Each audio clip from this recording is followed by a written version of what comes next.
যশোর নড়াইল মহাসড়ক প্রশস্ত করতে চলছিল গাছ কাটা, তা বন্ধ করতে নির্দেশ দেয় হাইকোর্ট। সেই আদেশ না মেনে রাতের আধারে কেটে ফেলা হচ্ছে গাছ। এ নিয়ে ক্ষুব্ধ এলাকাবাসী।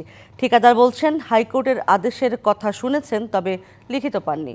নথি না পেয়ে ব্যবস্থা নিতে পারছে না জেলা পরিষদও। যশোর নড়াইল মহাসড়ক ৬ লেন করার প্রকল্পে চলছিল গাছ কাটা। Human rights and piece for Bangladesh হাইকোর্টে আবেদন করলে গাছ কাটা বন্ধের নির্দেশ দেওয়া হয়। তবে আদালতের নির্দেশের অনুলিপি হাতে পায়নি এই অজুহাতে গাছ কাটা বন্ধ করেনি ঠিকাদারি প্রতিষ্ঠান। সরেজমিনে দেখা যায়, জনরোষ থেকে বাঁচতে দিনে নয় গভীর রাতে কাটা হচ্ছে গাছ। ক্যামেরা দেখে পালিয়ে যাওয়ার চেষ্টা করে ঠিকাদারি প্রতিষ্ঠানের লোকেরা। এই জায়গায় নিয়ে এসেছে আপনার শামীম ভাই, মানে আমাদের কাজের সাইডে দায়িত্ব রয়েছে শামীম ভাই বললো কি কাজ করেন, সমস্যা নেই। এলাকাবাসীর প্রধান দাবি গাছ অক্ষত রেখে সড়ক সম্প্রসারণ, না হলে প্রতিটি গাছের বিপরীতে অন্তত একটি গাছ রোপণ করতে হবে।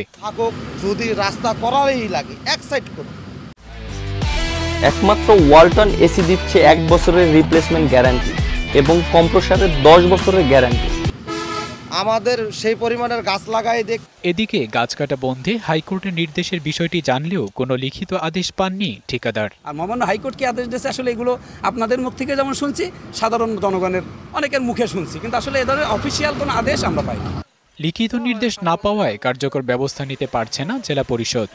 এখন তারা গাছ কাটতেছে, এই গাছ তো এখন আমার বন্ধ করার কিছু নাই। তাছাড়া আমার তো আর অফিসিয়ালি আমি তো কোনো অর্ডার না পাইলে আমি তো বন্ধ করতে পারি না। খুলনা ও বেনাপোল থেকে ঢাকাগামী পরিবহনের গুরুত্বপূর্ণ সংযোগ সড়ক হিসেবে যশোর নড়াইলের মহাসড়কটিকে ৬ লেনে সম্প্রসারিত করার প্রকল্প প্রস্তাব করা হয়। Shakib Al Hasan, DBC news desk.